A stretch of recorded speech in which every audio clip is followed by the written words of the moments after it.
This is camera ready as I'm getting. I'm not getting any more camera ready. I'm doing my hair and makeup. Like I thought I looked all right. All right, we're rolling. We're live. Episode 1, Professor and the Boss. What are we? We're a potty about the hobby, about Pokemon TCG. Mainly Pokemon TCG. We will dabble into other things. Yeah, your Yu-Gi-Ohs, your Dragon Ball, maybe a bit of One Piece. See how we go. Maybe a bit of Duel Masters. Maybe a bit of Duel Masters. Yeah, let's bring it back to the early 2000s. That's what I'm all about. And what? Just the POV of the hobby from... Yeah, Pokemon from our perspective, right? Like, you know, we live it and breathe it. We've, you know, been around the block with it for many years. Mm-hmm. And I think it's just crazy how it might just boomed. Like... I mean, I remember when I got back into it, talking to you about 151, because I stopped being I saw into Pokemon, but I wasn't following the TCG. It was just like too much of a learning curve for me to understand the sets, the releases, like, you know, what the hits are and everything. I don't know, 4 years ago, right? I remember that. I remember talking to you about it and being like, oh, I've been collecting all the Macca's sets. Mm-hmm. Yes. And I've been thinking about getting back into Pokemon, right? And I was working like part-time casual, and I was like, I don't know what to do, I don't know where to start. You're like, oh, well, funny that you mentioned that. There's this new set coming out soon. It's called 151. I was like, oh, like the OG 151. You're like, yeah, hey, 151. If nothing else, I'm an enabler. And it was a very slippery slope from then on. Yeah, handful of years later, look where we are. Exactly. Oh my god! And I remember that. I went. You're like, it's gonna come out. Came out. We'll have it. You know, it's probably gonna boom in price. Mm-hmm. And I was like, oh, I don't know if I really care about that. Like, I actually want to rip it and open it. Right. I bought the Moltres box. I think I had like 4 packs in the Moltres jumbo card. Mm-hmm. It's up there somewhere. Mm-hmm. And the Zapdos one, you mean? Sorry, yeah, Zapdos yes. one. And I'm thinking Moltres because the Moltres thing came out today at EB Games. Did you see that? No. They released pre-orders. I digress, but they released pre-orders for the Moltres UPC at EB Games Australia. The Destin Rivals one. Rivals one that has like 4 packs of Destin Rivals though. Yeah, it's ridiculous. Yeah, and it sold out in like 3 minutes. I missed that. Yeah, apparently they had a really limited supply. But anyway, well, so it's a US only product, so that makes sense. Yeah, well, it's supposed to be US only. And then yeah, like what does that even mean? So I started collecting 151, but just I have this thing, and I always have as a kid. Like, I've got things on the shelf that I haven't opened since childhood, right? And like, I liked the sealed. Like, once you open it, you ruin it. And me, like, being hopeless with everything, I keep all the boxes and I keep all the books and everything, but they end up being stashed away in storage. And then I find them years later, they're all crumpled and creased. And so, like, I had this thing where, like, I didn't open everything because I liked it. So I did that with the Zapdos box, and I opened it like 3 years later, just before it boomed. No regrets, because, like, I love that set. Yeah. And then yeah, I mean, that was pretty much my reintroduction back into TCG. You're welcome. Yeah. Yeah. I mean, I have no regrets. Few regrets. Few regrets. Couple mostly financial ones. Yeah. Well, actually, if we're gonna harp on about Origins, I mean, it feels like I've been doing it for like 20 years. I literally started in 2018. You know, round about 2018 going into 2019, and that was just before everything really exploded. And I don't pre-COVID, right? It's pre-COVID. Yeah, exactly. And COVID is all of a Mr. sudden Jake Paul. Correct. Yeah. COVID is when Jake Paul, Logan Paul. Who's the one that Logan Paul? Logan Paul. You think of? COVID's what kicked everything off.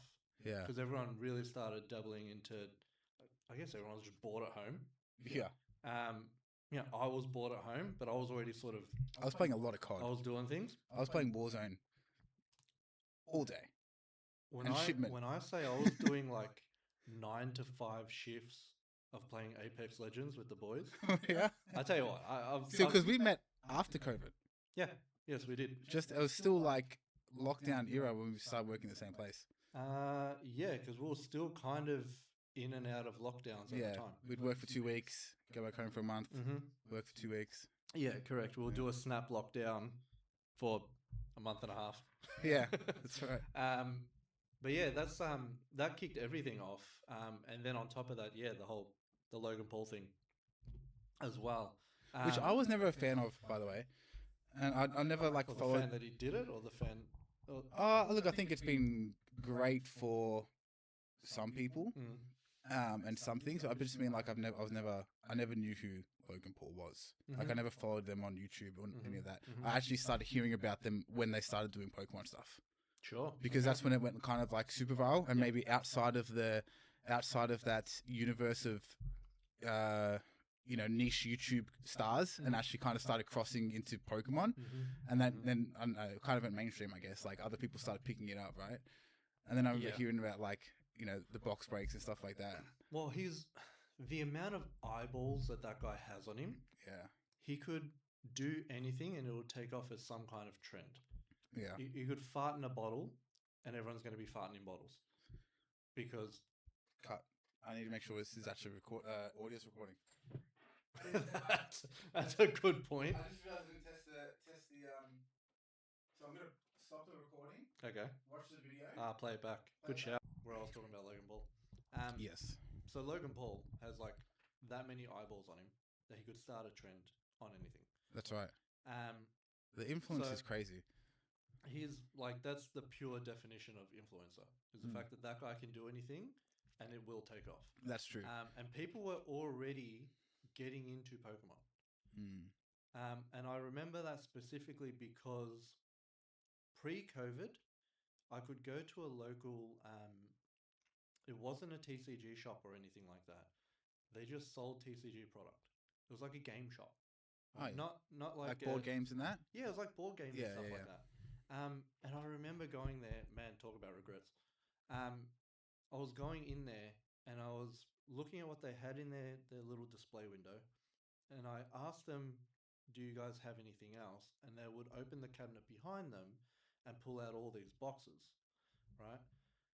And I didn't really know like what I was looking at. It was all sealed boxes, yeah. I didn't really know what I was looking at. I was just kind of like looking up set lists and getting the ones that I was kind of interested in. So when I say I knocked back Heat, because I didn't want to buy it for $180, like Cosmic Eclipse. Oh, no. Celestial Storm. God, what else did I knock back? I didn't want to go on about it anymore. But I opened heaps of like Burning Shadows. Yeah. Unbroken Bonds. Those boxes, not only did I get shafted on, but man, they're expensive at the moment. Oh, yeah. So I got shafted on them, and Unified Minds was another one that I cracked. And I was getting these boxes for $180. What, booster boxes? A whole booster box for $180. Really? Yeah, ridiculous stuff. So this is before everything. That's like clearance. Yeah, pretty much. Like they're like take it off our hands. It was almost like cost price kind of thing. So who knows what their cost price was prior to that? That's true. Yeah. I mean? Things have changed. And this is what 17, 18? No, this is like 18, 19. So this is like back end of Sun and Moon era type of thing. Yeah, okay. So it's 7 years ago. A lot has changed. A lot has changed. There's been a lot of inflation. Yeah, right? Cost of living. Yeah, good times. But essentially what had happened was, coming out of COVID, I just went back to the exact same shop because I'd been in there like 4 or 5 times prior to, I should say, to literally just ask the exact same question. Was like, what boxes do you guys currently have? Expecting them to do a similar kind of thing, pull out 3, 4, 5 boxes and make me choose. They had nothing. Oh, no. Nothing. And immediately my brain went, I fucked up. Yeah.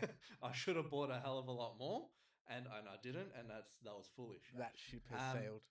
So that was before the Logan Paul thing happened. Right. Then the Logan Paul thing happened, and mind you, all the guy did was open base set boxes, right? Yeah. Not only open base set boxes, like first edition shadowless boxes, but still. He was cracking boxes. People bought in. It was like a proper box break. And that alone escalated everything. Hardcore. right? It was already escalating, and it skyrocketed even further than that. But at that time, was it just vintage that was getting, skyrocketed from all this? Well, Or the current sets, or even... not from my experience, because people either had vintage already, Yeah. and yes, the price of their vintage was going up, but it wasn't exactly like you couldn't go out and get vintage. Yeah, right. It wasn't that easy. It wasn't that simple. It wasn't like listings on eBay. No, like 10 boxes. Not as much now by any means. So naturally, what do people do? Is they go to logical alternatives, which is Current sets. okay. I can't get vintage, so what's currently out? Yeah. Exactly. And probably similarly to myself was these other people's thought process was I don't really know much about Cosmic Eclipse, but it's here in front of me, so I'm just going to grab it and rip it. Yeah. And then just see what happens with that. Don't you love that? Yes, fantastic. So that is essentially what happened after Logan Paul, did his whole thing. Yeah. Was it skyrocketed to the point where you all of a sudden couldn't really get your hands on much. Yeah. Because the eyeballs that were on him are now scouring to get product themselves. Right. And not even... People started to catch on as well. They go, look at these base set boxes. They're pricey. Yeah. And if history repeats itself, it's what people are doing these days. But I think it's a lot different. Because, like, the numbers just got released, like, this week.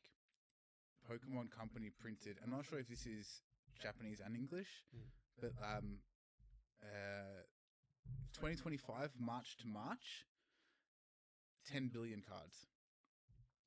That's pretty much the same as the 3 years prior to that. So they did something like the past 4 years, 40 billion cards. And then from like 98, 99 to, what are we, 26 now, so 22, 21, 40 billion cards. So in the past 4 years, they've printed the same amount of cards as what they did for the entire lifespan. Yeah. Wow. So people now given that as well, there are obviously more people ripping and opening product. So, there is some scarcity. But do you think we're going to see boxes, maybe not like destined rivals, but like Obsidian Flames, for example, really rippable set, took a while to go up in price. No one thought it was going to be that much. There's Charizards in it, so people are wanting to get that. In 10, 20 years' time, people sitting on Obsidian Flames thinking it's going to be a $100,000 box or whatever. Maybe not that hard, but you understand what I'm trying to say. Well, I don't think we're going to get that kind of growth and that kind of demand for current era or Scarlet and Violet era sets in the future. Albeit, there's a lot of kids in it now, and they're going to be 30 years old like one day, like we are. And, God willing, they have a stable job and discretionary spend, and they can go...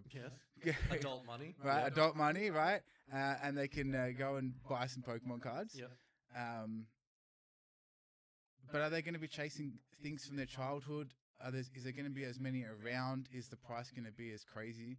I mean, we haven't got a crystal ball, right? But my guess is it's not going to be the same as what original base set and OG sets from the early 2000s are going to be like today. Nothing will ever... I don't think anything will ever eclipse that. What you just said about base and all that. I don't think anything will ever eclipse that. Yeah. That's not to say I don't think it'll get somewhat close. Yeah, okay. But when I say somewhat close, I mean we're talking 20 years down the track, right? This is a little theory, I suppose you can call it, that I have currently right now about sets that are literally on the shelf. I was at an EB Games today, and they had like... Perfect Order? 15 boxes of like a whole perfect order. wall of them. Right? Yeah. I think that's not to say perfect order is going to be the next base set, right? But That's a huge leap. hey, it might be, right? Zygarde, Charizard, same. Yeah. But I see it on the shelf, and I also see working at a local card store myself. I see kids coming in, and they're able to get their hands on product. Now, that is huge when we're talking proper longevity, like 15, 20 years down the track, where we got to, to call a spade, this is all built on nostalgia. This whole thing has a foundation of nostalgia on it. Yeah. That's what drove base set up. Oh, that's why 100%. That's why that base set Charizard is pushing 1 million. Yeah. You know what I mean? In a PSA 10 or whatever. It's all because of nostalgia. In 20 years' time, the nostalgia will be a set like Perfect Order, because up until, similarly, that's maybe a Destined Rivals. nothing will eclipse it. Well, not really Destined Rivals, because what kid would be able to, at the age of 10, 12, walk in and get a box of Destined Rivals? Right now, they can't. Okay. It's like a grand plus. Oh, okay. But on the shelf, what do Yep. they see? They see Perfect Order. Yeah. So in 15 to That's 20 what they got years' the nostalgia time, to. Yeah. in 15 to 20 years' time, not to say Perfect Order is going to be a $200,000 box. I don't think it will be. But will it be hella expensive? It might be, because that nostalgia shift will happen for that box. Yeah, right. Because that's what kids are going to remember ripping. Yeah. And that's a really good point. To an extent, I'm also seeing and in the games. Yeah. Right? Yeah, exactly. The games are huge. Like right mainline. now.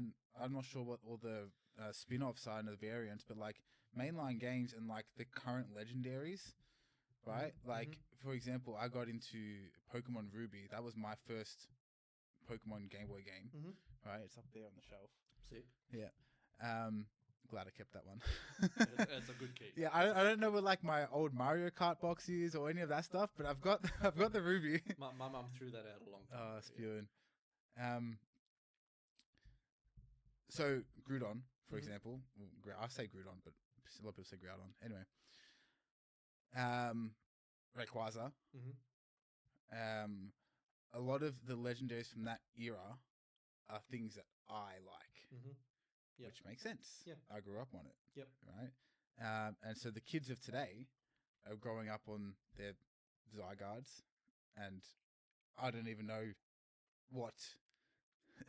Yeah. I see a new Pokemon name like every week. Yeah. And I'm like, I haven't seen this one before. Yeah. I'm not going to remember either, because there's like 1,000. Yeah. Right? No, 1,000? Over 1,000 now. It was, well, no, is it 10? They actually do it. Oh, I saw the number recently. I was thinking about Anyway, this today. there's a lot, I was right? trying to remember how many, just the number of Pokemon. I actually don't. I just don't know even it's over remember. 1,000. I don't even know know it's over 1,000. people's names that I work with. So Well, that's yeah, that's just the fun of being 30. Yeah, that's right. In your 30s. So yeah, like nostalgia is going to be. You're right. Nostalgia is going to be a big thing, and I think it's an interesting avenue when kids these days are playing and growing up on packs that they can open. And then getting them again. Like I've got my Duel Master cards up there, and things like Blue Eyes White Dragon, right?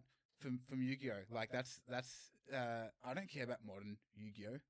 I don't even know anything about it. Yeah, correct. But like if I see an Exodia, I'm like, wow, sick, right? That's awesome, right? If I see a Blue Eyes, it's like, oh, that's awesome. Like when they did that recent overframe card release, it's like, hell yeah. Yeah. That's very cool. Yeah. Didn't get my hands on any, and I'm probably not going to try too hard, unless like some Japanese ones come in at a decent price.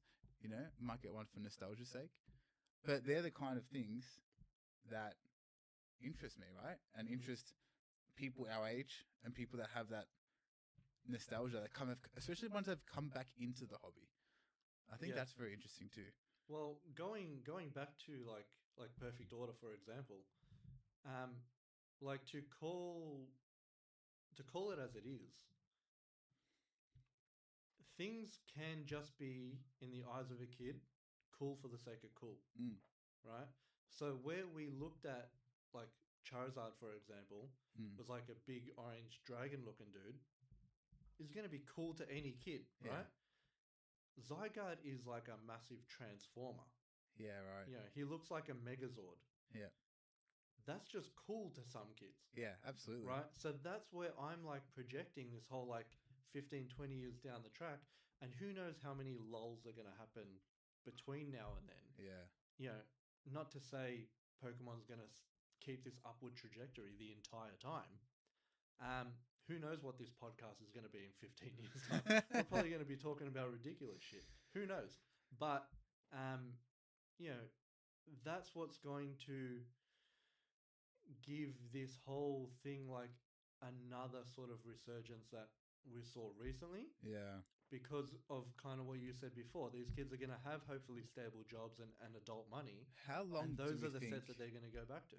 How long do we think this boom, this like unsustainable boom, like let's be honest, like there's the money that's coming in and the growth in like PSA 10s, the demand, the scalpers that are in, people that purely have no interest in Pokemon, but they know that they can buy it and sell it for double the price or even make $20 an item. Yep. Like people are buying 4 boxes, whatever they can get their hands on, lining up at Big W or Kmart or whatever, flipping it on Marketplace that evening at $20 more expensive. Yeah.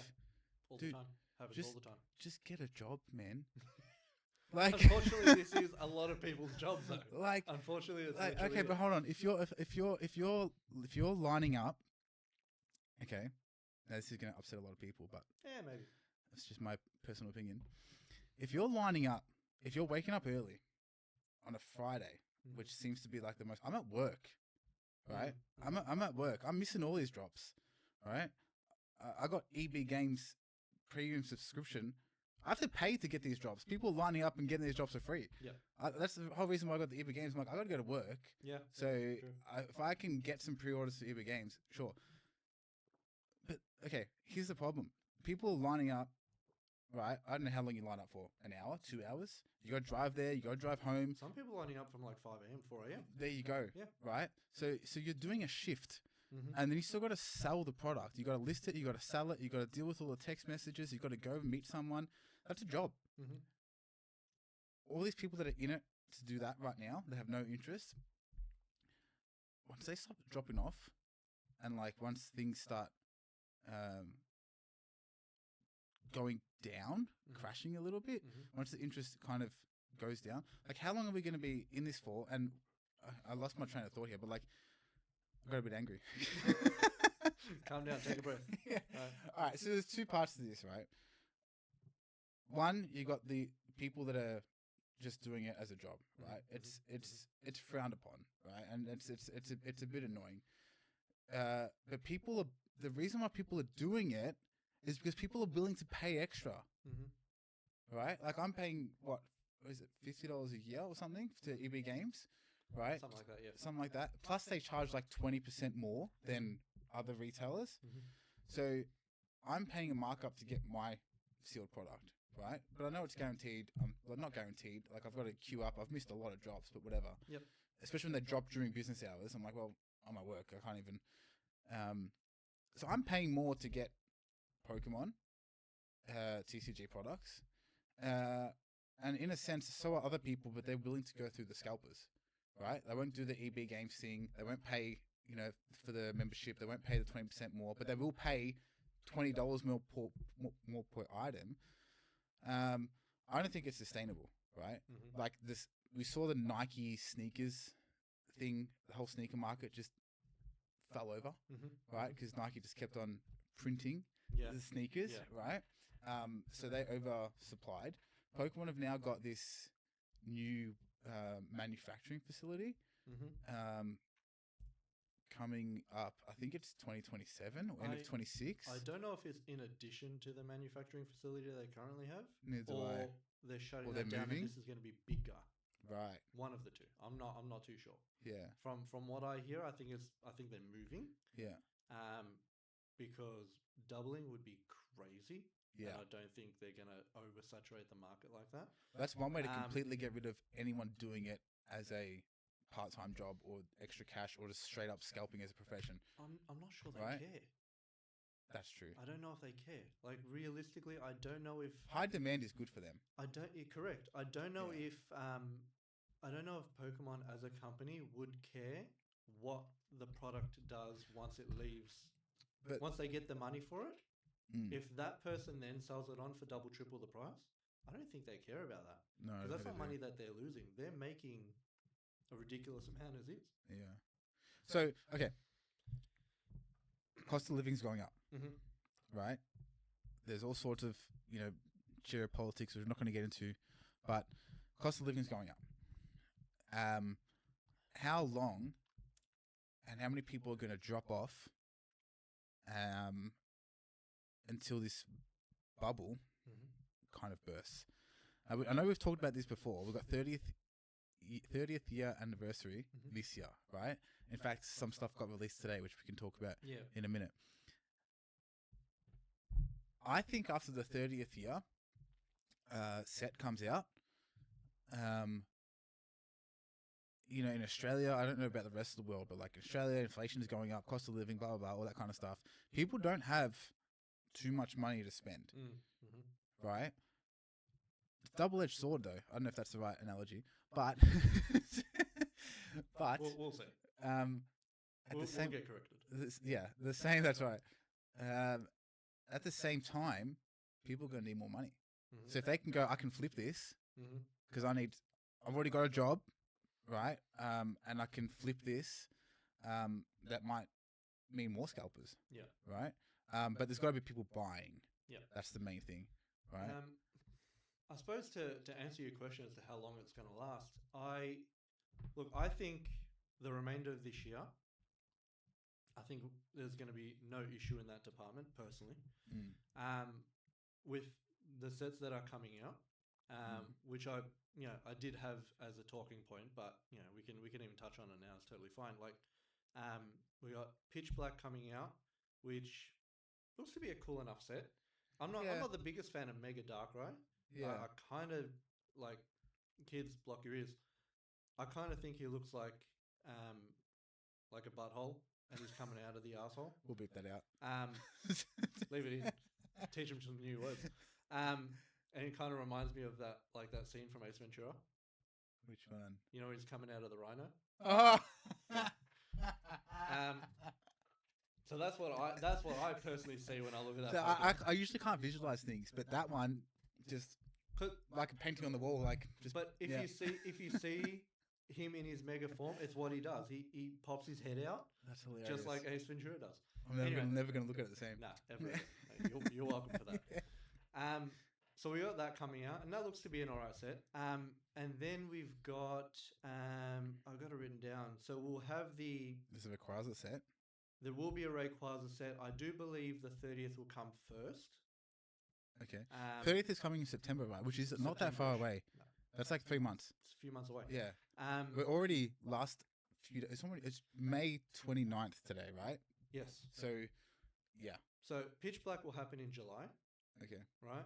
And then August, September is just a couple months, right? So we just had Chaos Rising. Yeah. Right? Couple months we're going to have Pitch Black. Couple months we're going to have, I think, 30th. True. So anything... So it's more or less every couple of months they're going to drop something, right? Yeah, but Rayquaza and... It'll be after that. So that'll be November. Uh-huh. Rayquaza. Which is Storm Emeralda, I think they're calling it. Or Storm Emerald. In the Japanese sets? I don't know. I think only the Japanese names have been released. You could be completely right, and I'm just looking like an idiot right now. Well, they usually just do it like you usually see like a Twitter leak, right? True. Like someone it'll be like posted in Japanese, it'll be translated, and then like apparently this is what the set's called. Yeah. So anyway, whatever that Rayquaza set's going to be called, will drop in like November-ish, right? And then we got he is a bit of a fan favorite, you got to say, but Lucario is going to have his own set in January. I believe Aura Seeker is what it's going to be called. So they've already done a Lucario set for Mega. Wasn't really. I don't know how this set's going to be structured by you know any what I mean? means. I just think he's going to be a focal point again, Mm. because this was like, like I see what you mean. Is this going to be with the release of Oceans? Is it Waves and Wind and Waves, the next mainline game? No, so I think that's going to come later in the year. I don't think that's coming in Jan. Oh, okay. So that'll come. Is that later 26? I'm pretty sure that'll 27. You mean? We're in 26. Yeah. I'm saying that the game's being released late in 26. Yeah, isn't it 27? That's exactly what I'm asking. I don't know. Maybe coming soon. 26, 27. One of them. Pick one. So yeah, I don't. Nobody knows really what that set's going to be. Can I just say, how weird is it that there's been a new era of TCG with Mega Evolutions and no mainline game? Like Legends ZA was the Mega themed game, right? Because all the other sets, all the other eras, rather, Scarlet and Violet, you know what I mean? Based on the games. I see. And I think that's been the same historically, if we go back. Well, I see. Like Sun and Moon, everything was. I just see the Mega era essentially as a filler episode. That's what I mean. Yeah, like they haven't done this before, right? So, yeah, well, no, because with every mainline set was, the mainline game. Yeah, and you Scarlet Violet, your Sword Shield, etc., etc. So this is kind of like your filler episode. Yeah. But they put a lot of filler episode. they put a lot of eggs in that basket as a game itself. I am playing Legends CA, by the way. I haven't played it, truth be told. But off of the back of how successful the Arceus game was. Yeah. Arceus or Arceus? I read it as Arceus, but I hear a lot of people say Arceus, and it's just one of those. There's so many Pokemon that I probably pronounce wrong, and I read them in my mind differently, and then when I say it out loud around people, I go, I'm going to sound so stupid right now. Yeah, maybe. So anyway, I say Arceus. I'm just waiting to get corrected by someone. Actually, it's yeah. So I think off of the back of how successful, because that was a great game. I had a lot of fun playing that game. Did you play that? Yeah, that was a great game to play. Off of the back of that, because it was meant to be like a similar kind of spin-off. Because there's a Pokemon Legends ZA. Yeah. I don't like how it's in one city. That's the one thing I'm struggling with. Well, they went sort of multiple dimensions type thing, did they not? With the DLCs. I am like 15 hours in, so I don't know. Okay, fair. Yeah. But I think they just put a lot of stock into it. Right. So they're giving it its big bubble. Excuse me. And then we'll get because obviously there's going to be like the 30th anniversary and stuff. It's all for sure planned out accordingly. They couldn't keep doing Scarlet and Violet sets. No, you can't run Scarlet Violet through to the 30th anniversary. Yeah, they would have been pushing it way too far. Yeah. So I think they made the right choice in that regard to just bring back an era that people really enjoyed. Yeah.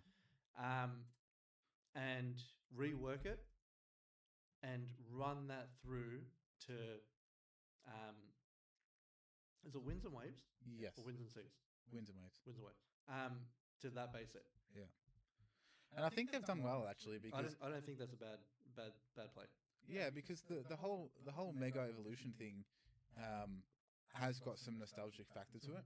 And when we come into that 30th year milestone, it does make sense to I'm enjoying all the TCG product for Mega. I actually think it's been really good. I haven't gotten on every set, but I've ripped heaps of the Mega Evolutions like 01. I ripped heaps of Phantasmal Flames, way too much, and got nothing. Yeah. No, I got a lot, but I just didn't get the Zardy boy. Do you know what I mean? Yeah. So you got nothing. Yeah. Right. And I skipped a Greninja, skipped Perfect Order, and I'm pretty sure there was a set in between, right? No, it was perfect order into Chaos Rising. So are we up to 4? Are we up to 4 now? Chaos Rising is the 4th Mega Evolution set. What have I got up there? Oh, you're toying with my knowledge now. Yeah, I think so. I think you're right. Yeah, I don't have. That's right. Oh, I've seen the Heroes Yeah, but does specialty set. I was going to say Yeah, more of a yeah. holiday set. Yeah, I ripped a little bit of it. Very hard to get your hands on. Oh yeah, Really hard to get your hands on. hard to hit. I got an ETB, Mm-hmm. right? I'm keeping it sealed Mm-hmm. because by the time I had brought it home, it had already gone up double. Yeah. I bought it for $100. I'm having a look online. It's at 200. I don't know if that was just like a first, initial release. I haven't been keeping my eye on the price, right? Obviously, they fluctuate. But you get this thing now when it comes to ripping expensive sets of the guilt of the opportunity cost. Yes. Correct. This is something that's really frustrating me Yeah. because I just want to pay for my product and consume it. Yep. Right? Yep. But I don't want to go like I had Destined Rivals boxes and then I was like, oh, hell yeah, I'm going to rip these, right? I didn't. I went to Japan, so I decided to sell them because they skyrocketed in price just before I went. I'm like, well, if I'm going to go do it traveling, right, and I'm going to spend money on other Pokemon things that I bought over there, I was like, okay, I can justify like selling these boxes, right? But like I wanted to rip them.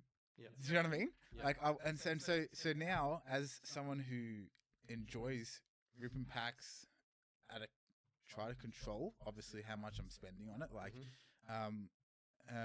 but I used to do this thing. It was a Friday Arvo, and I would have like a 3-pack blister or something. So this is throughout last year. I'd have a 3-pack blister. I'd have a booster bundle, whatever, and I'd be like, sweet. I called it myself Friday Rips, right? And I'd post on Instagram. I'm like, this is what I'm opening. I had fun with it. I obviously did a whole bunch of opening 151 before the second boom in 151, right? And now I just can't justify it. Yep.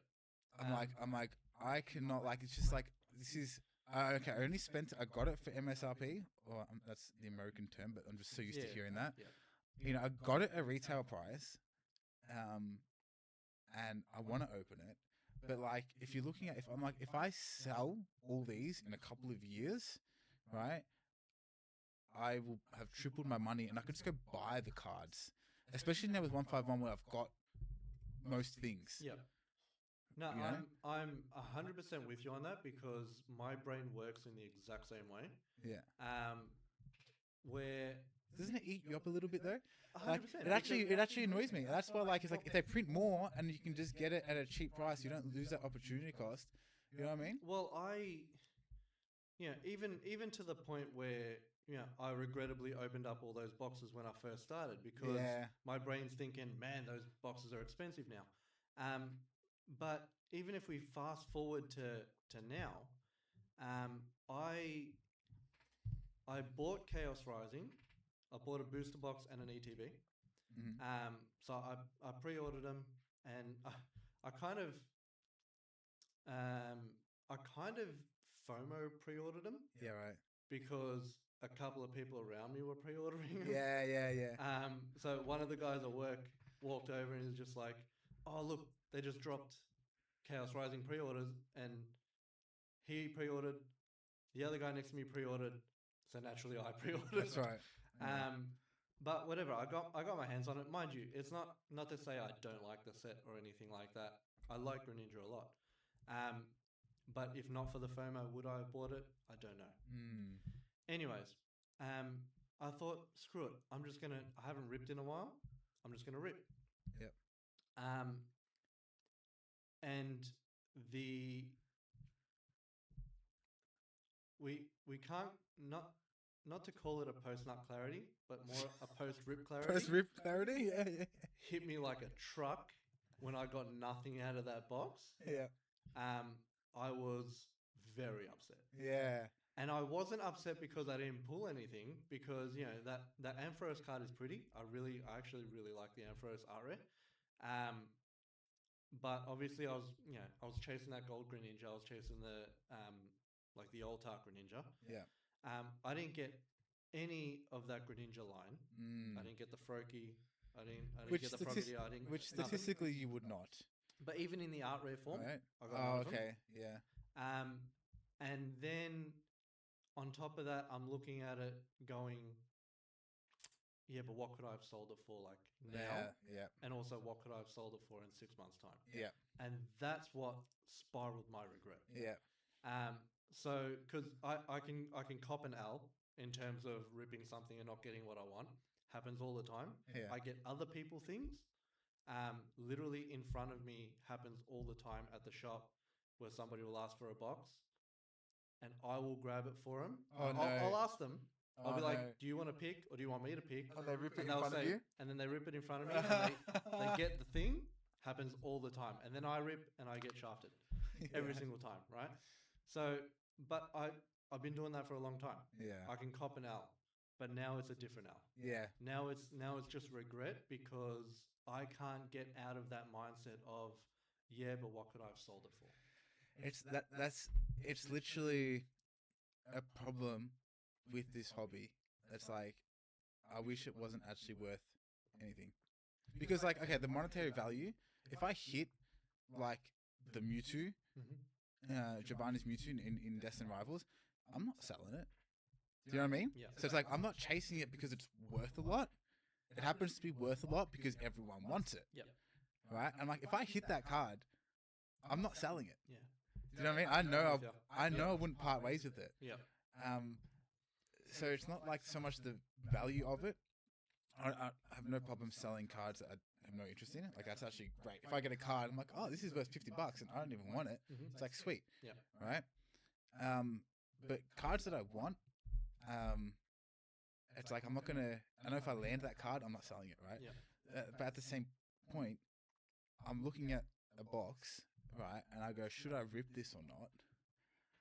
When I know it's guaranteed I can sell it for X amount. Yeah. And I can put that money in my bank. I can buy something nice. I can put it towards a holiday, whatever, right? I think that is a really, it's, I don't know how to phrase this, but it's like, it's a really toxic attribute with gambling in this hobby that like, and is so artificially inflated. I don't know, probably not artificially. Yeah, the people are there. It's definitely definitely not artificial. But it's like it's just annoying. Do you know what I mean? Like, and if it didn't exist, I wonder, like, because I say I'm not in it for like that $900. Well, it was $900 at the time. I don't know what that Giovanni's Mewtwo is now, but that expensive card. But if that didn't exist, how different would Pokemon TCG be? Well, I suppose that's the question, right? If would we can turn around? I had this conversation recently, actually, with somebody, and we can turn around and we can look at the hobby as it is in terms of how inflated it is, and we will circle back to the original question, which is how long is it going to last? Yeah. Because before the past 4 years, it was very much like that. Yeah, well, do you know what I mean? It's like you would rip, and like you wouldn't even think about resale value so much. Well, it's gotten to the point where that's obviously completely out the window. That's completely changed. Because not only are people, jumping on Facebook Marketplace, for example, or just going into a local shop and seeing the prices of things. Yeah. That then feeds and trickles down further and further, and that's what the prices just keep getting crazier and crazier. But essentially, what's happening now is this is like, I suppose to run that term back, a double-edged sword. PSA. We'll find out if we're using the term right or not. Allegedly. Where yes, we're mad that the prices are what they are. But also we've all got the collector app. We all open it up. Price go up, me happy. Yeah. Price go down, me sad. Right. Right. So We do can't- care about we it. do care about it. We Yeah. can't have it both ways. You That's know what right. I mean? So it's very much double edged in that sense. So I'm like I get it, and I'm not the biggest fan of how hard it is to get things and how expensive it is if you miss. Yeah. But again, my collector value is going up for the stuff that I do have. Yeah. So I'm No, not. no one's against making money.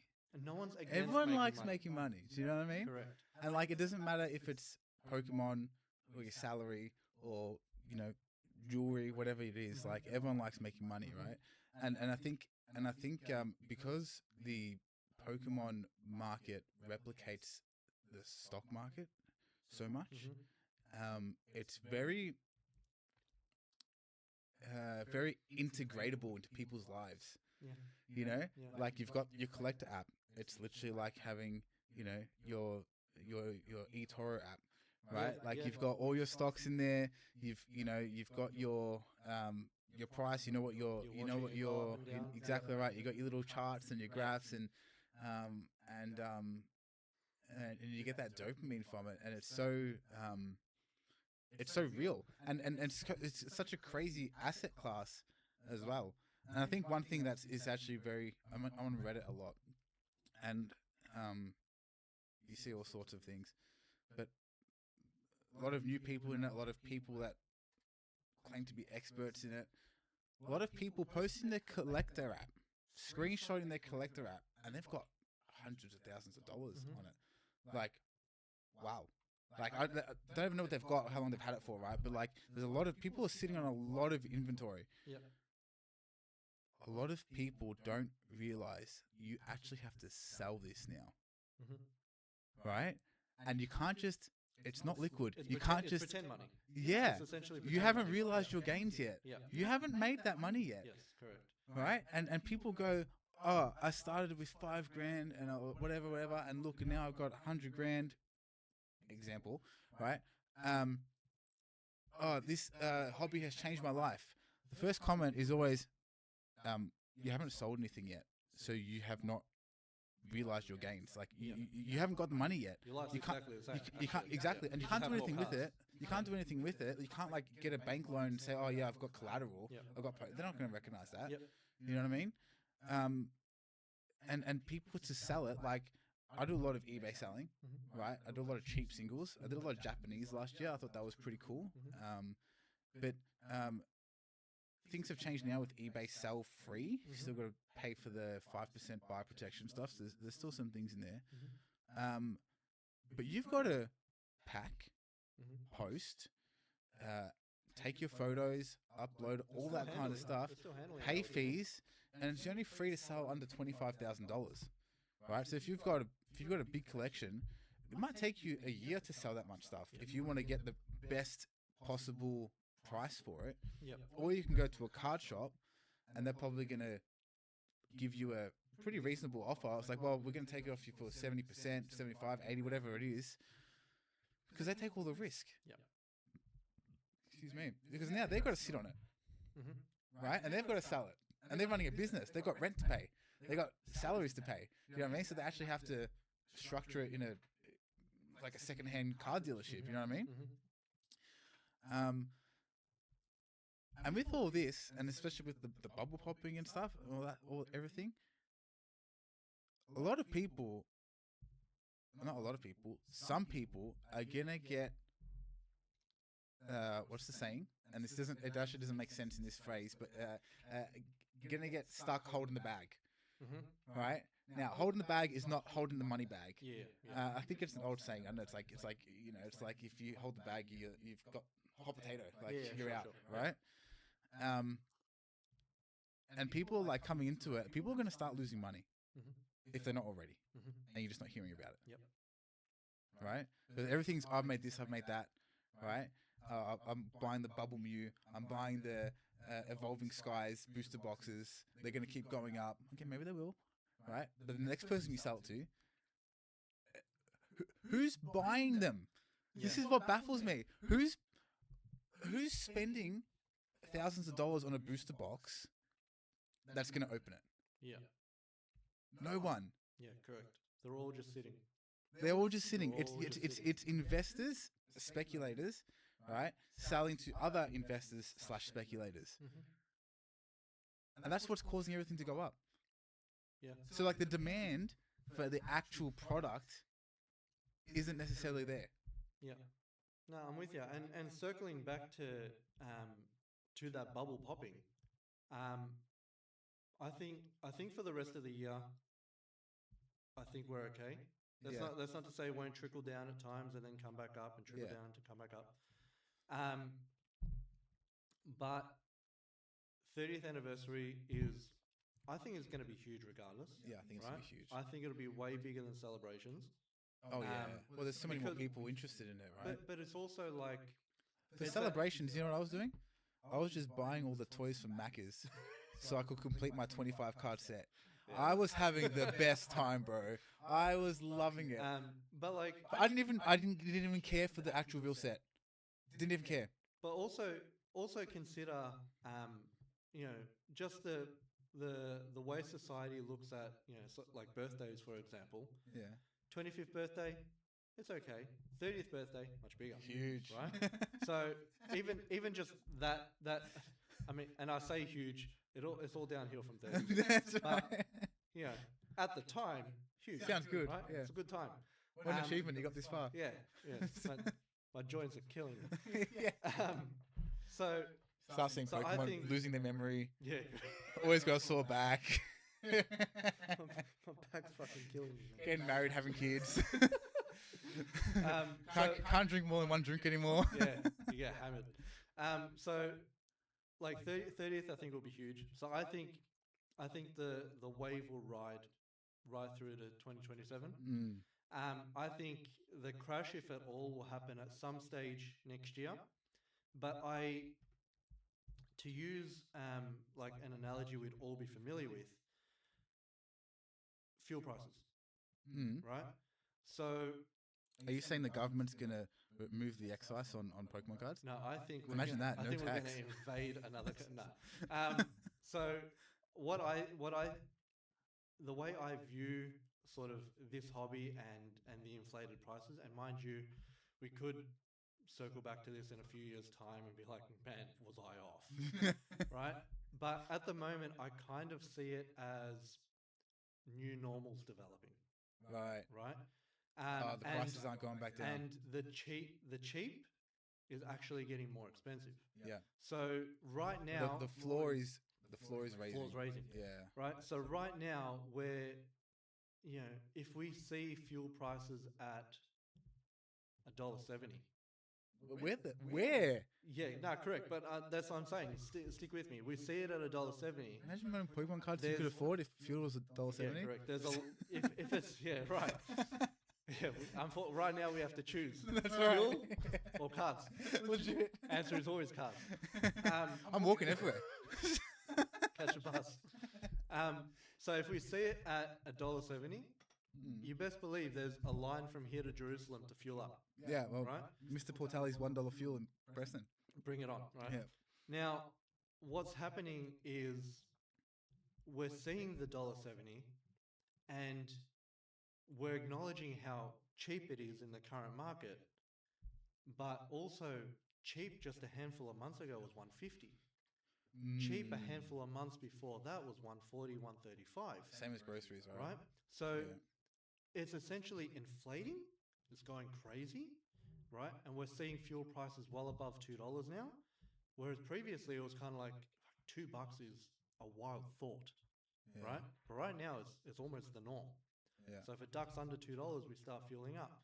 But every time it goes up a little bit higher, when it drops back down, it's higher than the cheap that it was previously. Yeah. That's the way I see this hobby going, right? So even if it's already happening with retail price. If the bubble bursts, people will drop off, and I think mostly the people that will mostly drop off would be like your common scalpers that aren't in it for the long term. Yeah. But the cheap at that time of popping will be more than what it was, say, even a year ago from today. right? Yeah. So I think it'll constantly trickle upwards in some way, shape, or form. I don't think it's going to crash to some It's more of the. floor that it was 3 years ago, which is what I Yeah. think a lot of people are hoping for. I think it's more of the I just don't think that'll overinflated. happen.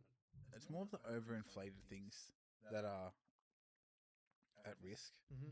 You know, like your Destin Rivals, your Prismatics, your PSA 10 chase cards, Mm-hmm. right? Because I think a lot of them, and you see it already. There's always a correction. I think 151 booster bundles and prismatic UPCs, UPC, right? The SPC. SPC. Yeah. They both dropped like 20% in May because there was a restocking. Yep. Probably in America. I didn't see any restocking here. So things like that can obviously go. And things like Destin Rivals, it's been out for what, a year now, right? Close to. It's still going to be in print for another year, if not more. Maybe. Like you give it a 2-year cycle, Maybe. right? Generally, Typically, yes. yeah. But they, I think at the back end of last year, if I'm not mistaken, Pokemon somewhat announced that there's going to be no major reprints Okay, major reprint. all year. So these big sets. But does that mean no reprints? I don't know if that means none. Because the ever. first release is always the biggest reprint, Correct. right? Like they always know this. It's always dribs and drabs. Well, I don't see, say, like a Destin Rivals being reprinted. Because by the time we get to, so if we've written off 2026 as any potential for reprints, 2027 is now going to be trickling into the new gen. So I don't think, So I don't think they're going to reprint old sets. I think they're going to put stock in new gen. especially not from 2027. Correct. No Scarlet and Violets can be printed. No, I don't think so. Yeah. So I think those. What about kind of, what about with the new facility? What if they've got more capacity? Let's even see what happens with the new facility, Yeah. right? Because we remember we were told not that long ago that they were going to print a hell of a lot more cards. What if they start printing Evolving Skies again? That'll be hilarious. That'll be hilarious. People will jump. People will immediately go to the top of stairs, I think. So let's talk about 30th anniversary set Mhm. coming up.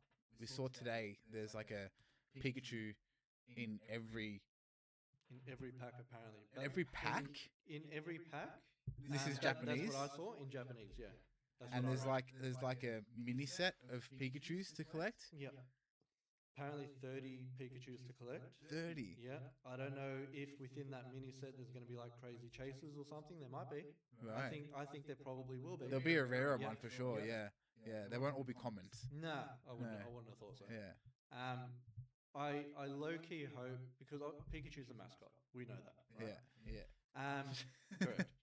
Mm. I'm hoping this Pikachu subset isn't the 30th version of what they did with Celebrations, where they brought back, Oh, the they reprints and reprinted stuff like things. that. Yeah. And they just put this Not reprints, annoying. I suppose we'll call them callbacks. Yeah. Not necessarily reprints, but I really didn't like how they put the Pikachu stamp on them either, because I think that really took away. It's so big and yellow, it just stands out.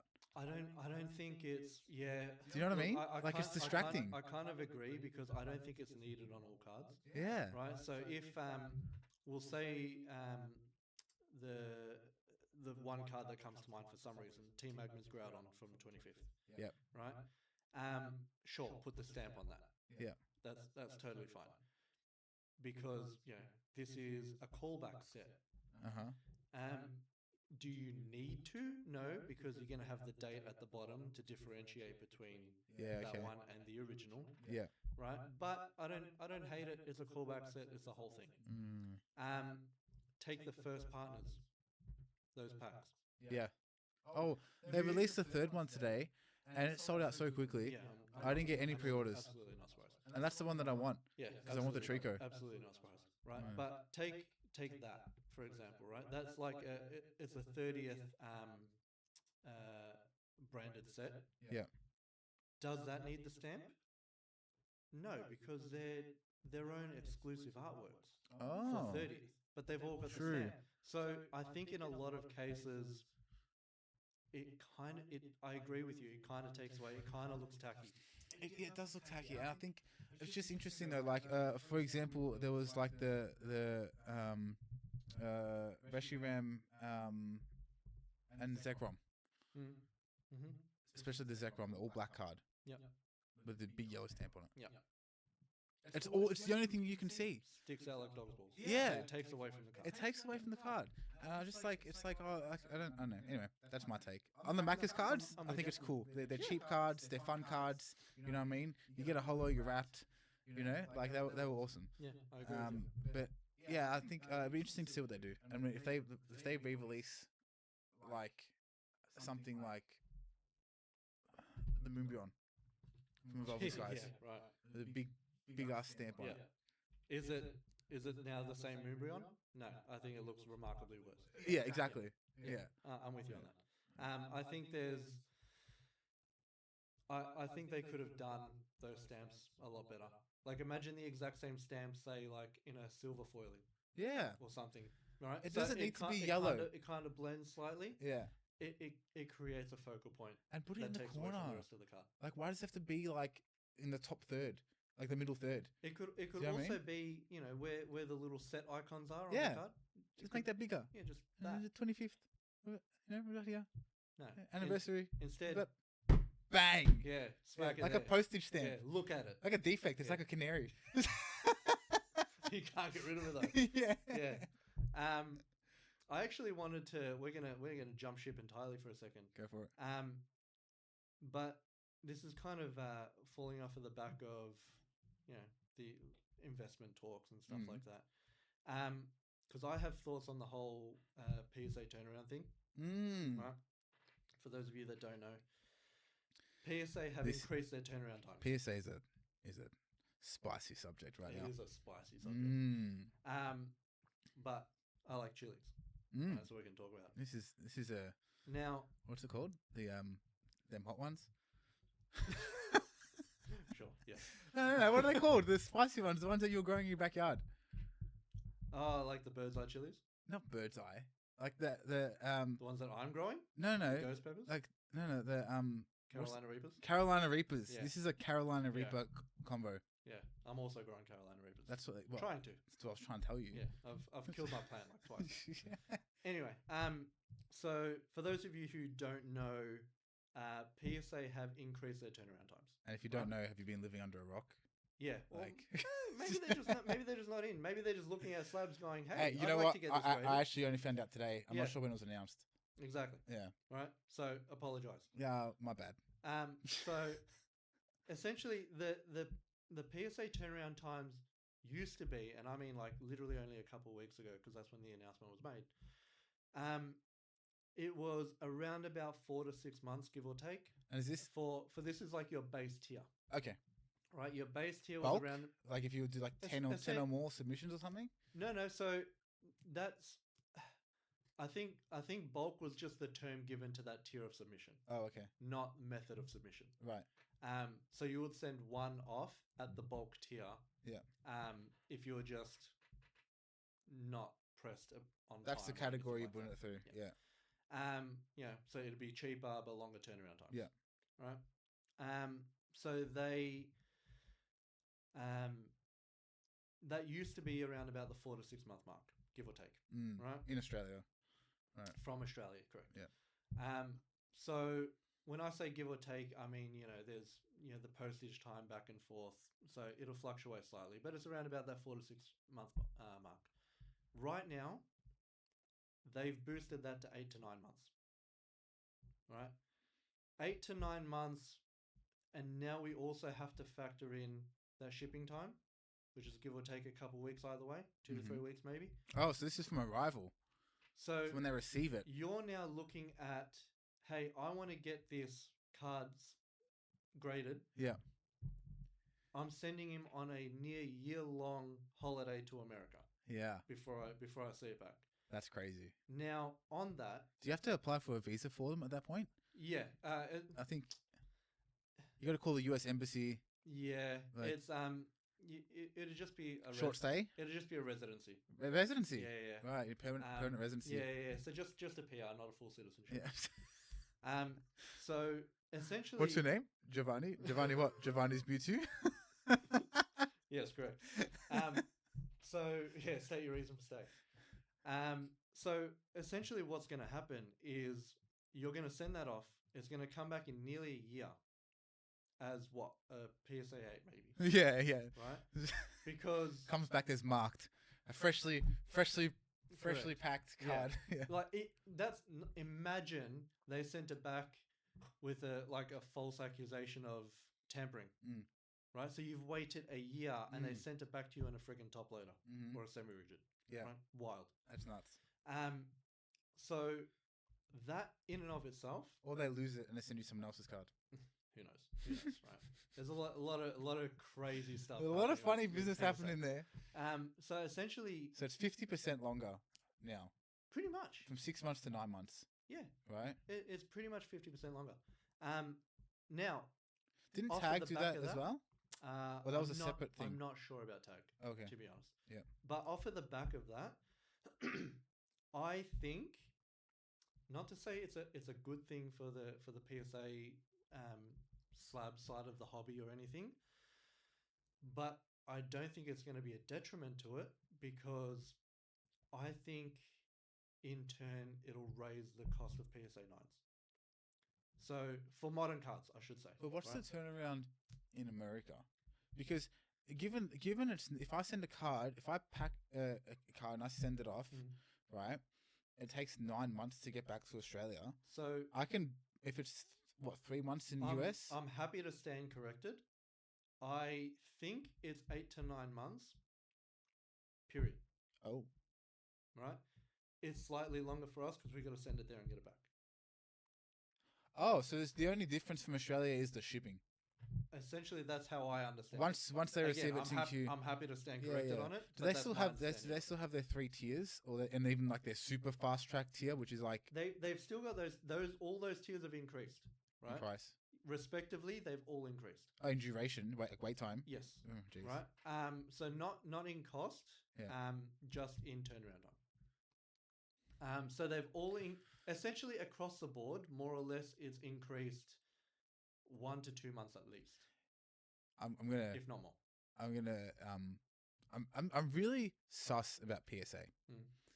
Is this a ploy by them to better control the market?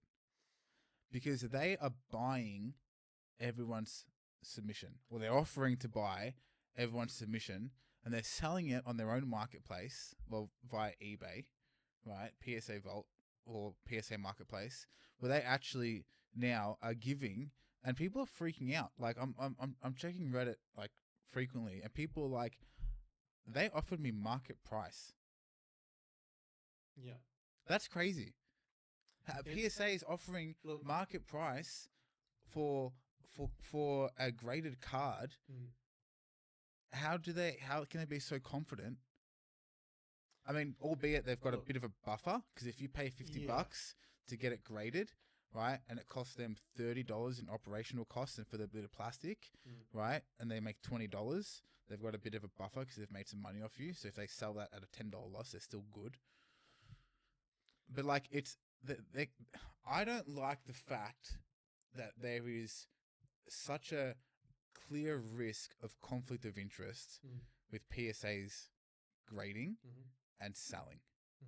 Because if I work at PSA, okay, and I know, and I'm not trying to single out PSA employees because I don't know any of them, but like, it's possible, right? And this is where it gets really dicey. And this is where, as an investment avenue, asset class, unregulated, like financial product, essentially, is it really, really dicey.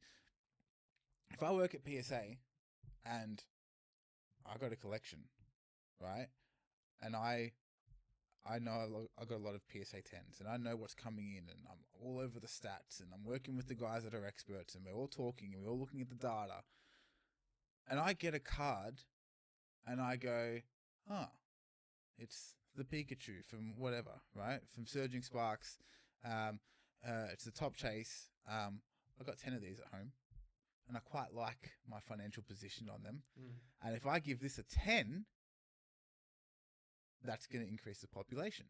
Now, I work at PSA and I get these cards every week. Mm-hmm. I can control the population, maybe to a very small degree, but how many people are doing that?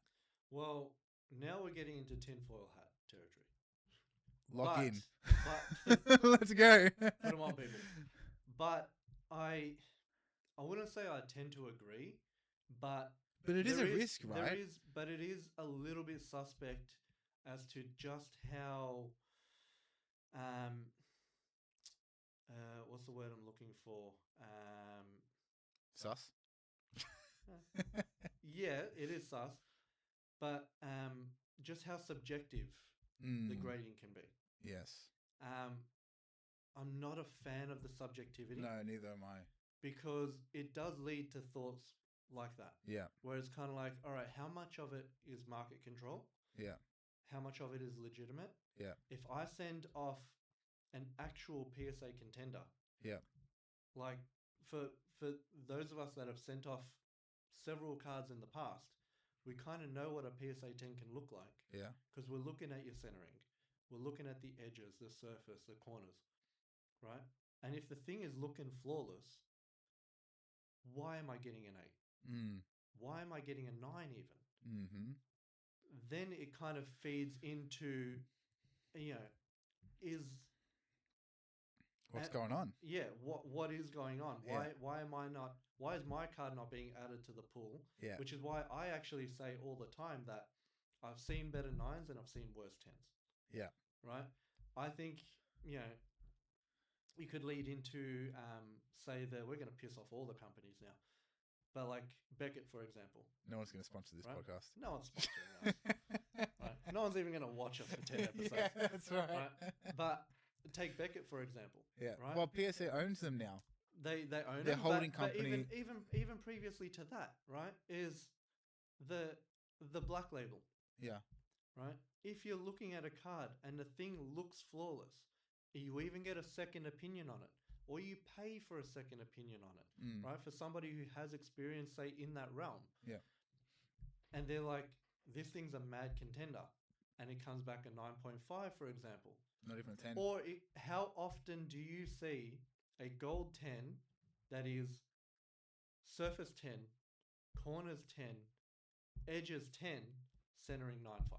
Yeah. You see it all the freaking time. So it leads somebody like me who loves a conspiracy chat to think, are they gatekeeping? Yeah.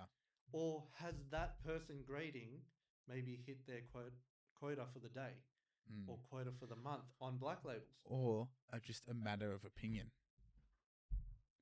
Like that's how they analyze the card. Yep. They are the referee. Yep. Right? If you're in a MMA fight, and if you're in a soccer match and you leave the decision up to the referee, huge consequences, right? Like that you can't leave things up to the referee, but they are the referee. Yep. You are out of control once they are grading your card. And it's not out of control of, oh damn, I really wanted a 10 for my personal collection. No, it's thousands, tens of thousands of dollars. Sometimes yes. Yep. Correct. Sometimes yes. Right? There's sometimes life-changing money. A very small percentage of it is life-changing money. But there's a lot on stake at stake here. At stake, correct. Right? And this is where tag comes in. Graded by AI. Now, apparently there have been some inconsistencies, but given AI these days and how good it is and how it can literally do everyone's job in the world. Now, there will always be some form of inconsistency. Right? Yeah, but is AI not a better method? AI is probably going to be the closest you're going to get to some form of consistency. Having said that, tag specifically, and this isn't a knock. This can literally just be one of those inconsistencies. But the first time I held and saw a tag slab, they look great. Don't get me wrong. I'm on board with it. But I wanted to suss out the whole, the documentation behind it and stuff like that. So I scanned the QR code and blah, blah, blah. This was a tag 7. Okay. Right? And I pulled up all the Is this my tag 7? you've got a tag 7? Yeah, the Armored Mewtwo. No, this is another one. We did that one too, remember? We're like, where's the dent? It's like, there's a dent. Where's the dent? Correct. Where's yeah. the dent? Looking at it going, how is there nothing feasibly wrong with this card? Yeah. But you've given it a 7. Yeah. Right? So every now and again... Even on the report where it scanned it in like infrared or whatever it scans it in, it's like, it shows a little speck. Like a minuscule It could literally speck. be dust. Yeah, and I'm like, actually be dust. I get the card and I'm looking at it and I'm like, I don't see it. Yeah. Like, and so how far do you go with, if you can't see it with a naked eye, or if you can't see it with shining a light on it and maybe a magnifying glass, how far do you go? Do you know what I mean? Like, this is a can of worms. Like, we can really talk about this. But this is a whole episode. Yeah. But it's that question exactly. It's how far does it go? How far do you take it? Right? AI, yes, will be the closest we'll get to some form of consistency. But when they're never going to be a PSA, I don't think. Well, they've just got the history of PSA. They're so huge, and their background is sports cards. They've been around since early like baseball cards. You know all, what I mean? All PSA has to do, right, is if a competitor gets really close, like tag, all PSA have to do is say, we are migrating to AI grading, and then that's it. And they just keep the market crumbled. Yeah, it'll crumble them. Yeah, or not even that. We're not moving to AI. AI verification as a secondary. AI verification. Yeah. Maybe there's just a whole other leg to their grading system. Yeah. That is AI. Yeah. Yeah. So maybe you can take one of two routes. Ooh. You can go, maybe one form's cheaper than the other or something. They don't even have to go full AI. This is a PSA AI 10, but a PSA AI, a PSA human 9. They could do, yeah, correct. They could do literally whatever they want, and it would just it would crumble a company like Tech, right? It would. So why do you think, what's going on with this with PSA, and why have they extended their wait times? From what I understand, is they have, and I've got it written here somewhere, they have a 10 million card backlog. Wow. Right? Now, as to the accuracy of the number, it's speculative, right? But 10 million for 10 billion printed in 2025. 10 million. Yeah. So that's 10% of the cards, and this is assuming they're all Pokemon, but they've got a lot of sports cards too. Well, they do a lot of sport cards, a lot of One Piece, a lot of Dragon. Remember how Dragon Ball's exploding at the moment? Yeah. So there's a hell of a lot of that. I've sent off 2 or 3. Nice. So forget my maths for a minute. Continue. But yeah, I mean, you're not off. There's a fair percentage of what's out there is currently at their facility. Yeah. Right. So they've not only got this massive backlog and therefore increased the times, but apparently now they've put a pause on their value tiers. How does that work? So these like baseline tiers that you can send off your card,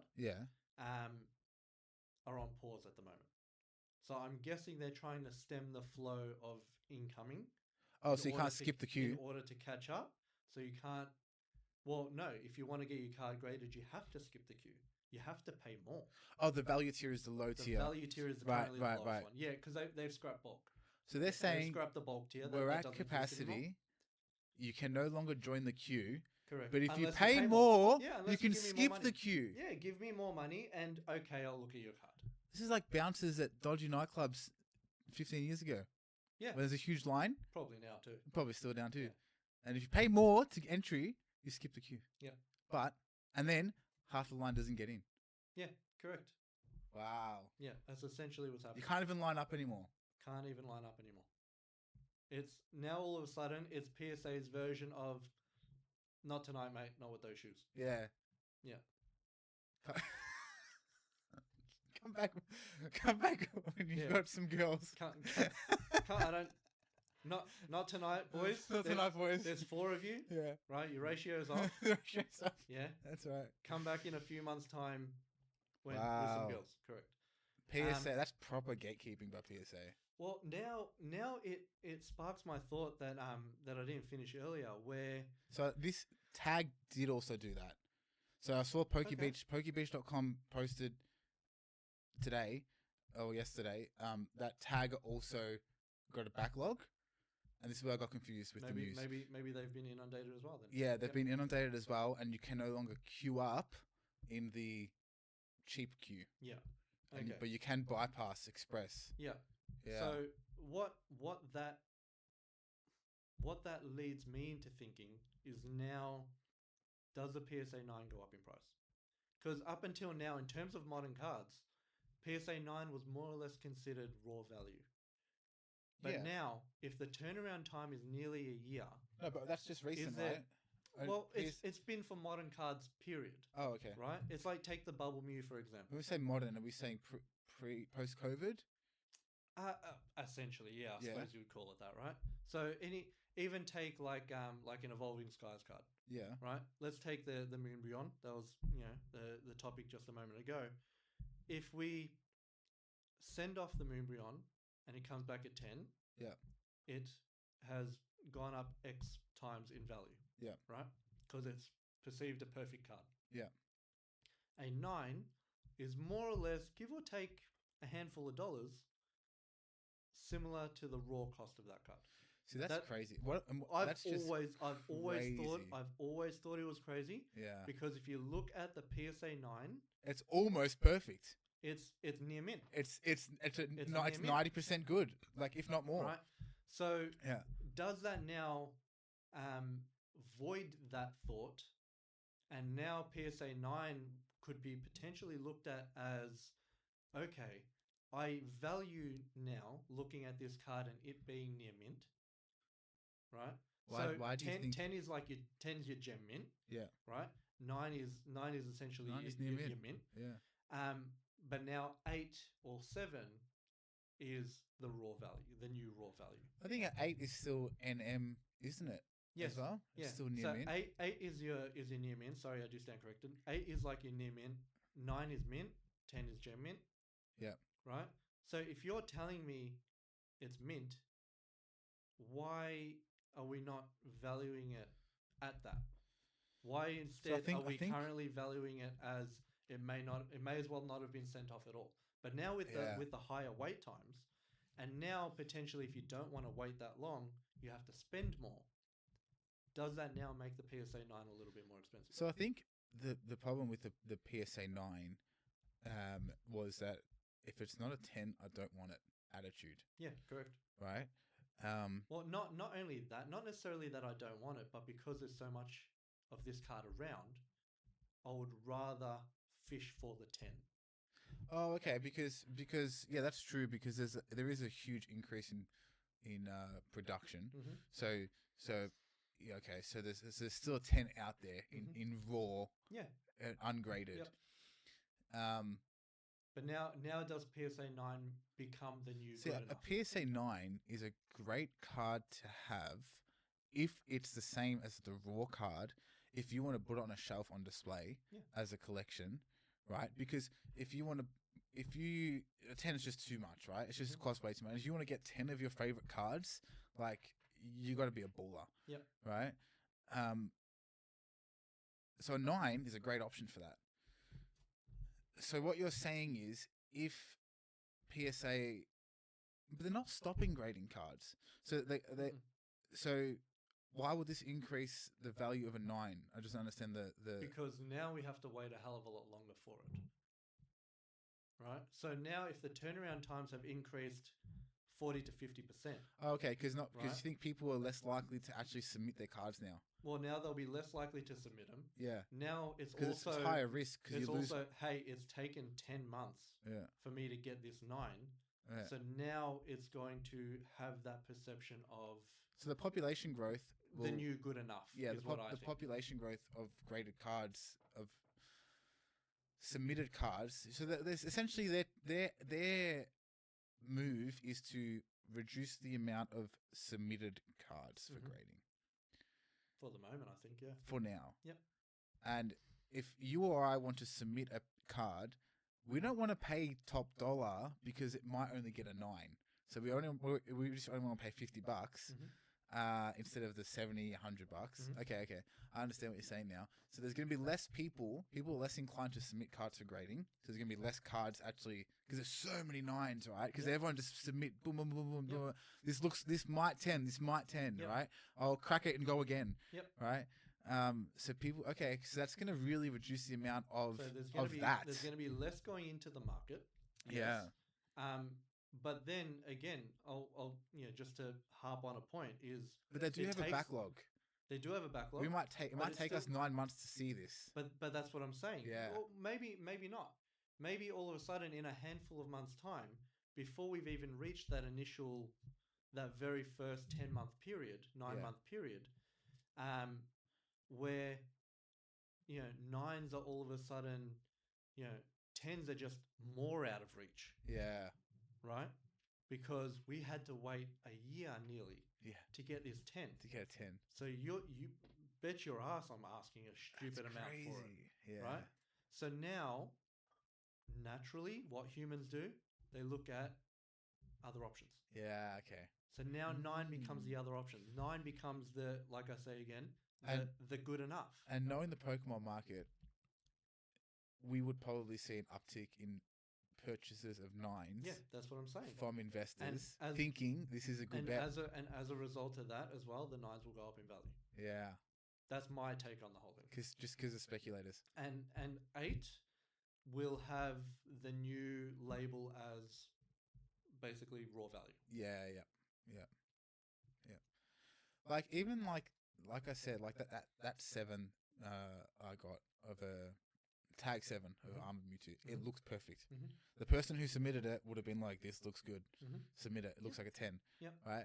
I've got that. If you cover the number and you look at it, it looks perfect. Well, that's the thing. There's no white marks. There's no edging. There's no dent. There's no bends. The centering's awesome. The AI reporting agrees. Yeah, exactly. But the AI labeling didn't. Yeah. At all. Yeah.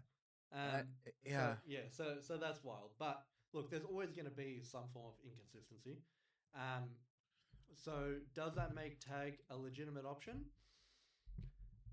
Yeah. I mean, there's always going to be, a legitimate option out there. I think it'll always circle back to PSA. I think PSA will always be... They're too big. They're way too strong. Big. They're way too big, way too strong. They'll never be caught. Yeah. BGS had their own sort of wing of everything, but even still, it was like it needed to either be 10 or Black Label. Yeah. To really get that value from Beckett. Yeah. I think PSA, the thing about them being such a big company as well, obviously with a lot of revenue and financial backing, is that they will get through any dip in the market. Yeah. Right. Whereas a smaller company may not survive as well. Yeah. And if a company is still able to get through, like, an alleged incoming recession that's coming up, if a company that is still strong through that, and they're still grading and they're still buying back cards and they're still got a marketplace and stuff, then that's just going to give them the edge over smaller companies that might have to downscale, advertise less, so on and so forth. Yes. Because if tag is let's just say a smaller company is banking on, X amount of submissions per month, and that's what they need to stay afloat. As soon as people start reducing that, if PSA have a bigger market share, they'll be able to keep themselves afloat. Yeah. No, look, I don't know. I think I really don't like how they're doing their own marketplace. I don't like how they're buying back from you. I think that's what really, and look, you hear the horror stories, and they go viral. Yeah. But they're a company, and they're a big company, and there's always going to be human error. There's always going to be a story, right? Like, everyone makes mistakes on a human level, right? So I don't really care about, like, people are posting things like, "Oh, boycott PSA. Don't send your cards there anymore. This was my experience with them." It's like, okay, you copped it bad. You had a really bad run, but other than human error, there's nothing to this. Yeah, correct. Do you know what I mean? Yeah. And it's like if they do 1,000 cards, right, and one of them is a bad story, it's like, well, 1 in 1,000. That's pretty good, actually. Yeah, correct. You know, I mean, they're doing 999 successfully. You know, if they start doing 10% bad, you know, like there's a threshold to that. Yeah. So I think yeah, you hear a lot of. I mean, obviously, I love I love the conspiracy of it all. All right, we good? Yeah. Yeah, I've got the PSA thing in front of me. Mm-hmm. So statement from PSA. Oh, actually, I'll finish my first point. I was saying before, there's 2 points to this whole thing, like with PSA, right? Like the looking at PSA in a negative light. How there's so much drama, spice around them. There's 2 points, like the human error. Mm-hmm. You got to let it go. Yep. Like I think once it hits a certain threshold, any company that is bad enough at customer service or delivering on their product is just gonna not be sustainable, right? But like whatever, I think they're doing fine on that side of things. So I take those with a grain of salt. But the conflict of interest stuff, that is really something I think that people need to just be aware of. Yeah.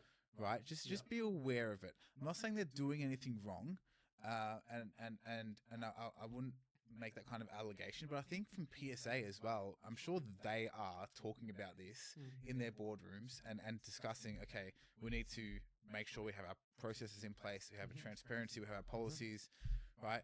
I'm sure there's stuff, there's got to be some framework around it. Yep. But it is just like you don't want people to be scared of a company because of the conflict of interest. Yes. Do you know what I mean? But also, like to even to agree with your point, and to go back to that alleged backlog of 10 million cards or whatever the number is. I've got that in front of me right now. Like, out of those 10 million cards, yeah, tell me they're not going to get a few wrong. The increase has pushed our active queue to nearly 10 million cards. There you go. So we've seen a significant surge in submissions following our announcement of an additional 200 million investment in PSA infrastructure and services. Wow, okay. That increase has pushed our active queue to nearly 10 million cards. To help protect the submissions already in our care, PSA is... Oh, it says show more. Hold on, I've got the link here.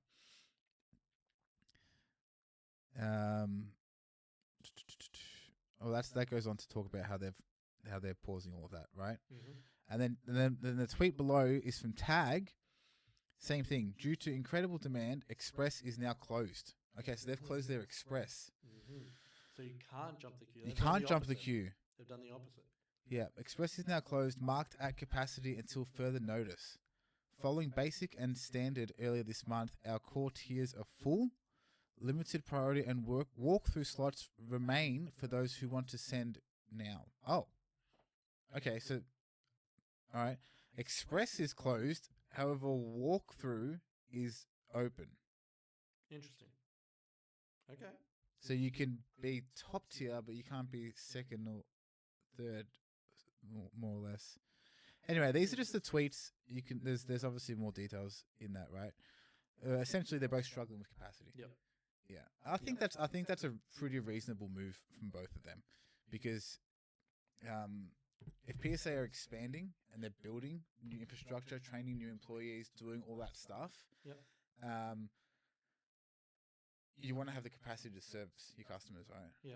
Well, I wonder if part of that 200 million is that. When are they going to open up in Australia, man? Well, that's all I want. Like, open a store in Australia. Open a grading facility here. But did you not see that news bit that happened? Well, like 4 to 6 weeks ago, or something people like that? always say they're coming, and it's just like some partnership with another TCG store. Like, well, I mean, when I saw that, I didn't immediately think, great, Australia's getting a PSA. I actually thought it might have been, if nothing else, like a middleman facility. Yeah. Where they've already got those. Where it's either direct to, like the grading facility Yeah. to cut the wait times Oh, in some so way. are you saying it's like a PSA So it'll be like it's PSA office, It's like a PSA space, and they send it off and they send it direct, instead of going to a local shop? something like yeah, that. and they have a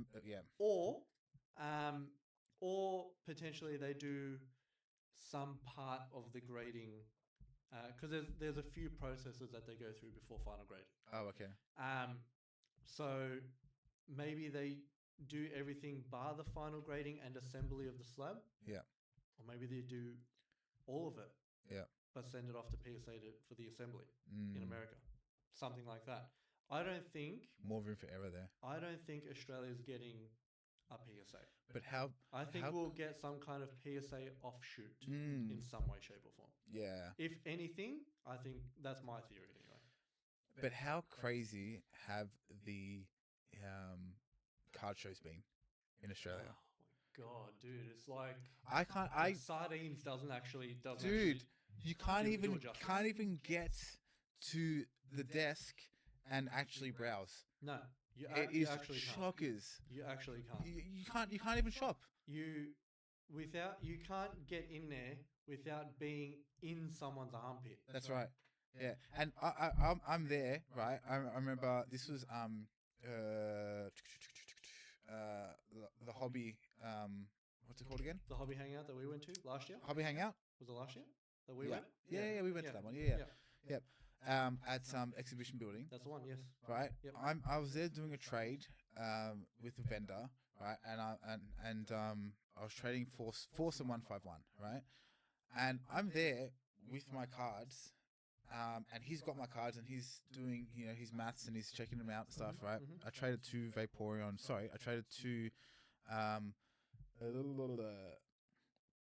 What were they? Oh my god, it was a Master Ball and an old vintage one, not Sylveon, the other one, the pink one. Espeon. Thank you. Yeah, I had 2 Espeons, right? Pokemon experts. Yes. Yeah. You might learn something here, or not. We're learning. So I had Espeon from Prismatic Master Ball and a Espeon from Neo Genesis or something, like a super old hollow one that I bought off Whatnot, right? Because it was like a $150 card, and I was watching it on Whatnot, and it went for like 120, 130, and I was like, I'll bid. All right, I'll bid. And then I got it like below market. I was like, oh, cool. Right? Happy days, Yeah, I stopped buying shit on Whatnot though, because it is so addictive. Oh my god. Yeah. Oh my god, it's such a thrill. Anyway, you're one tap away every single time. Yeah, dude. Yeah. I had a good method on that. I digress, but just for 2 seconds. What I would do is I'd be on the computer, and they give you sometimes they put the auction up for 30 seconds, 20 seconds, not long, right? I quickly I'm on eBay. I'm on Sorted, previously sold. Sometimes Australia, sometimes not. And I'm quickly typing the card in, and I'm finding it, right? Seeing the market value of it, and then watching it on the stream and seeing what it goes to. Right? I would say 9 times out of 10, it's going to above market or at market. Right? Give or take shipping, all that kind of stuff. Right? Like it's pretty much bang on or over because people get sucked in. Well, the flow of money increases the flow of money. Yeah, that's right. Yeah. But a few times when I did this, a couple of cards were way below market, so I'd bid for them, right? And then I just stopped because what the hell am I doing this? I'll just use cash. Why do I need it? I'd sit there and watch a stream for an hour. Cash, bro, cash. Right? I'd sit there and watch a stream for an hour and try and do all this, trying to get a deal. Oh my god, it's just so much work. I'm just gonna buy the card I want instead of trying to get a card for cheap and trade it up. Yeah. But it was fun. Yeah. Anyway, I was trading that Espeon, and I'm there at the front. The guy's got my cards, right? And on the table of my 2151 cards, I think I was getting the Zapdos SIR, with the flying in the sky. Yeah. Love that card, and something else, I can't remember. But dude, I was felt like I was at a concert, at a rave, and I was at the front bar, and I'm getting crushed. Do you know what I mean? But you can't go forward because you're gonna fall over all the cards. Yeah. So like you gotta like hold your own, and like people like squeezing in, and like people like, oh, do you mind if I look at that? I'm like, yeah, but like I'm just like I'm actually doing a deal right now, so like I'm trying to talk to that guy who's 2 meters away, and I'm Yeah. like, do you mind if I just do my deal first, and I'll be right out of your way? The Like craziest thing was that card show actually has space. it's a huge Right? venue. It's a big venue. Yeah. So And there was you space can- between the So vendors. you can walk. You can walk. There's space there. Yeah. Yes, it's crowded once you get to the vendor. They're all full. Always full. Everyone was full. Every now and again, you find a crevice, little- or people just so happen to have faded away from that vendor, so you can slip in. That's Yeah. cool, right? But I don't know if you remember my boy that we also went there with. Yeah. I went to another card show with him, the one that Oz National. Marvel. Okay. Yeah. We kind of just like drop of a hat, like a week out or something like that. We're just like, you want to go, and we decide to go. Man, it's like trying to fit 150 vendors on this table. You couldn't breathe. Oh, really? Dude, it was difficult. Yeah. We mostly spent the time walking and bumping people out of the way. Yeah. Or getting bumped out of the way. Yeah. Just the wait time to actually do your shopping. A couple of times I actually managed to get into to view a couple of cards. Yeah. I did manage to buy a couple, which Isn't that was nice? cool. You're there for like 6 hours and you manage to Yeah, browse a few. our card. Yeah. But what I refer to as the circumstantial tax at that joint Yeah. was crazy. Really? When I say and what I refer to as circumstantial tax is The markup. the card is here, you are here, everyone else is here, therefore card more expensive. Yeah. Right? That's right. It's a simple math. Yeah. It really frustrates me. Because I was looking and I had money to spend, so to speak. I wasn't spending thousands by any means. I think I went in with a budget of I want to say like $450, something like that, right? And I managed to get a couple cool cards. And then there was one card that I was looking at, and it was the Flareon from Prismatic. But from Terrestrial Festival, because it was the Japanese one. Oh, yeah. Right? And it was a 10, and he had it up for, I'm not going to attempt to quote the price. Yeah. But he had it up for X amount, and I was looking at it going, okay, I'm kind of interested in buying that card. And it seemed reasonable to me at the time just because it was within my budget. But, just being the hobby savvy guy that I am, mind you, I'm not. Everyone does the same thing. Right? You want to check the comps, right? But I jump on eBay and I'm like, let's see if it's accurate, because if nothing else, it'll give me a bargaining chip. Yeah. I didn't ask about the card. It makes you feel good as well about actually knowing that. Well, yeah. This But is also, fair. rather than going in with a bargaining chip, I did the opposite of going in. I fucking walked off. Did you? Because I'm like, this guy's not coming down $150. Oh, wow. Yeah. I'm like, I'm not even gonna bother asking, because if the card was hypothetically $200, and I'm seeing comps at 150, right, I'm gonna try and get him close to that 150, under if I'm lucky, right? But when the difference is 100 to 150 bucks, it's a lot of money to knock off, and you know they don't want to sell it for less. Yeah, exactly. You know so that. he's 1 to 150 above market price. They've intentionally marked it up. Correct. Like So they would have priced it because the card's never been that expensive before. Correct. So I'm not. So it's I'm not an even- old tag. I'm not even gonna bother going up to him saying, "Hey, can you take $170 off this price?" Yeah, that's right. Obviously, he's gonna tell me where to go. Yeah. So I went. Yeah, you did. So I did. So I just went without him telling me where to go. I knew exactly where to go, and I left. Yeah, I had the same experience at great. They were great card shows, by the way. Like kudos to both the expo runners. Look, I Where'd think you go? they're fun. TCG Expo, the one in Melvin. Yeah. Yep. That was Coming up chockers, soon. man. That Coming up was soon. chockers. Yeah. We couldn't even. That one, Yes. the hall was big enough, but the crowd, Yes. everyone was like, you couldn't actually walk through the laneways and get around people. Strangely enough, you can get to the cards. Yeah, that So one we it's could. like there was a lot of people there, but a Just lot of walking people by. walking. They were just walking by, Not stopping. and I think maybe the layout of it bottlenecked. I think also they didn't expect everyone to rock up at the times that they did, and people hung around for ages. Yeah. People were there all day. We were there all day. Well, I was there all day. Yeah. You met us later, Yeah, right? yeah. But when we got there, originally the line was around the corner. Mm-hmm. Everyone was hyped. Everyone had their binders. Everyone was looking to trade. Everyone was having a good time. And I think that, and this is not like a shot at the guys running it, I think it's a testament to how popular these events are and how many people were so keen to be there all day, right? And like people like, look, I did 3 laps of the place. I went around, I had a look at everything, I talked to some guys, I looked at some cards, and then I did another lap, and I did another lap. Oh, let me go back over there, actually, they had that, and then I started buying shit. Yep. You know what I mean? Like I didn't start buying things till way later in the day. You know, so if everyone was doing things like me, it's like it makes sense. But like that's just a testament to how crazy in Melbourne. I would say it's probably like that in most of Australia, especially Sydney, where there's a lot of people. It's just so popular, man. Yeah. It's just so popular, and everyone was having a great time. People were excited. I saw someone buy all the Pikachu ponchos for like $7.5 grand. Everyone was filming crazy stuff, right?